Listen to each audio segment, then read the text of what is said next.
सनसनीखेज मामला था जो कि 18 अगस्त का एक घटनाक्रम है।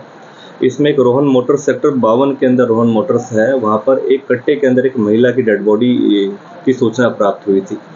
उस संबंध में जो संबंधित इलाका था और गुड़गाँव के अंदर काफ़ी सनसनीखेज इस तरीके की वारदात के संबंध में जो खबर फैल गई थी और सनसनी फैल गई थी, उसके ऊपर कार्रवाई करते हुए जो मृतका थी, जो एक ब्लाइंड मर्डर था, उस मृतका की पहचान करने की कोशिश करी गई। मौके पे निरीक्षण करा गया एफएसएल टीम द्वारा। संबंधित क्राइम ब्रांच की जो टीम्स हैं, पुलिस स्टेशन की टीम्स हैं सेक्टर 53 की, उनके द्वारा उसकी कार्रवाई अमल में लाई गई और मृतका की पहचान करने की कोशिश करी। कुछ दिन बाद मृतका की जब पहचान हुई, उसका पहचान के तौर पे पता चला कि शेफाली सरकार है। ये मालदा की रिहायशी थी और यहाँ पर अपनी फैमिली, अपने परिवार के साथ रहती थी। तो जब उसके बारे में जानकारी प्राप्त हुई तो हमारी जो क्राइम ब्रांच सेक्टर 40 की टीम है, इंचार्ज अमित द्वारा टीम गठित करी गई। मौके का निरीक्षण भी करा गया था। उस संबंध में आगामी कार्रवाई करते हुए जो शेफाली सरकार का हस्बैंड है, जिसका नाम बिल्टू सरकार है, 32 वर्षीय है, और उसके ऊपर शक गया और उसको पकड़ने में सफलता प्राप्त करी गई है।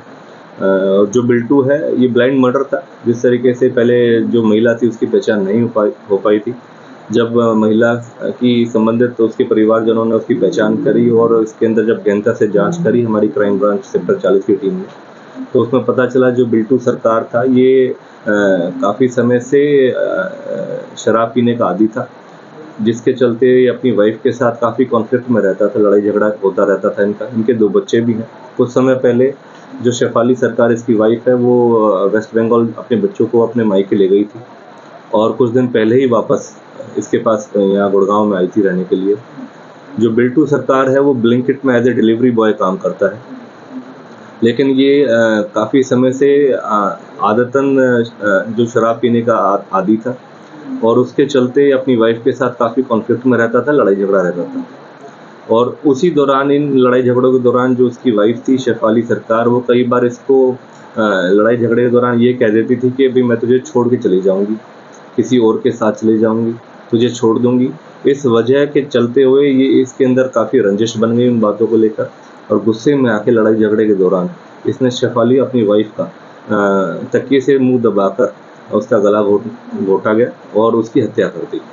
और फिर बॉडी को डिस्पोज ऑफ करने के लिए ये इसने एक कट्टा खरीदा और उस कट्टे में बॉडी को डंप करा और अपनी ब्लिंकिट की ही स्कूटी जो ये टू व्हीलर इस्तेमाल करके ये किसी जगह पर उसको बॉडी को डिस्पोज ऑफ करने के लिए निकला, लेकिन किसी कारणवश क्योंकि बॉडी में वेट ज़्यादा हो गया और वो उसको उस तरीके से जहाँ पर इसने डंप करना था वहाँ पर नहीं कर पाया, तो ये रोहन मोटर सेक्टर 52 जो एक वर्कशॉप है उसके बाहर ही डेड बॉडी को रख के चला गया। उसके उपरांत जो पुलिस ने अपनी कार्रवाई नियमानुसार कार्रवाई करी गई और जब डेड बॉडी की शिनाख्त हो गई तो जो हमारी संबंधित क्राइम ब्रांच है उन्होंने तत्परता से कार्रवाई करते हुए कुछ ही दिनों के अंदर इस ब्लाइंड मर्डर को सॉल्व करा और इसको वृंदावन से, जो बिल्टू सरकार है इसका हस्बैंड को वृंदावन से अरेस्ट करा और अरेस्ट करके इस ब्लाइंड मर्डर की गुत्थी को सुलझाया। ये किस तरह से यहाँ से भागा था? किसी व्हीकल पे गया था या पब्लिक ट्रांसपोर्ट का यूज करके गया था और कहाँ छुपा हुआ था? तो इस घटनाक्रम को इसने अंजाम दिया क्योंकि ये पुलिस के पास जो सूचना प्राप्त हुई 18 अगस्त को आई। 17 अगस्त को इसने अपने घर में इसी घटनाक्रम को वारदात दिया और रात का इंतज़ार करा और रात को इंतज़ार करके फिर इसने जो कट्टा जो इस्तेमाल करा जिसमें डेड बॉडी डिस्पोज ऑफ करी, उसके अंदर डेड बॉडी को डाला और फिर वहाँ से ले जाकर इसको डिस्पोज ऑफ करने की कोशिश करी। उसके उपरांत जब इसने डेड बॉडी को वहाँ रोहन मोटर्स के वहाँ पर जब सेक्टर 52 के वहाँ पर जब डाल के चला गया, उसके बाद ये तुरंत प्रभाव से फिर ये वृंदावन की तरफ चला गया और वहीं पर एक अपना हुलिया बदल के रहना शुरू कर दिया। इसके बारे में जैसी जानकारी हमारी सेक्टर 40 की टीम को, क्राइम ब्रांच की टीम को पता चली, इंस्पेक्टर अमित ने एक टीम गठित करी और उस टीम ने बेहतरीन काम करते हुए इसकी पहचान करी और इसको पकड़ने में सफलता प्राप्त करी। पुलिस को शक कैसे हुआ सर इसके पति के शक कैसे? देखिए, जब इसकी लड़की की जब पहचान हुई, शिनाख्त हो गई, तो उसके बाद देखा कि इसका हस्बैंड, इसकी पृष्ठभूमि जानी गई।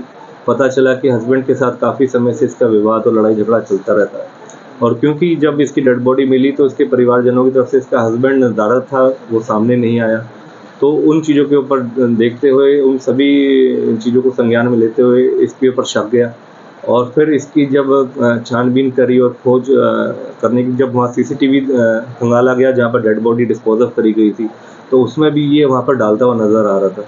तो उसके ऊपर पुख्ता तौर पे इस बारे में जानकारी प्राप्त हुई कि इसके हस्बैंड ने कहीं न कहीं इस घटनाक्रम को अंजाम दिया, हत्याक्रम को अंजाम दिया। तो उसकी फिर जब निगरानी करनी शुरू हुई, उसके बारे में जानकारी इकट्ठी करी गई, तो पता चला कि कहीं ये वृंदावन साइड में छुप के रह रहा है। तो वहाँ पर टीम ने जाके इसकी खोजबीन शुरू करी और उसको पकड़ने में सफलता प्राप्त की। क्या बाबा बना हुआ था या फिर कोई और वैसे ही? अपना जैसे अपने बाल वगैरह कटवा लिए थे, हुलिया काफ़ी चेंज कर लिया था और इसकी कोशिश थी कि किसी तरीके से वहीं पर रहते हुए इस तरीके की चीज़ों से अपने आप को छुपा ले और कैमोफ्लेज रहे ताकि किसी को पता न चले कि कहाँ क्या घटनाक्रम करके आया है। जब समय रहते हमारी क्राइम ब्रांच की टीम ने इसको पकड़ने में सफलता प्राप्त करी है। अब इसको रिमांड इसका हासिल करा जा रहा है और संबंधित के खिलाफ जो भी जो एविडेंसेस के तौर पर जितनी भी जानकारी है वो इकट्ठी करी जाए। वहाँ क्या काम कर रहा था सर? वहाँ गया था एज ए लेबर का ही काम कर रहा था क्योंकि यहाँ पर बतौर ब्लैंकेट के उस पे ये डिलीवरी बॉय का काम कर रहा था, तो कहीं न कहीं वहाँ पर इस तरीके का काम की ये तलाश में था। तो ये महिला की जो डेड बॉडी फेंकी इसने, तो क्या महिला को पता कैसे लगा कि ये डेड बॉडी यहाँ पड़ा है? उसके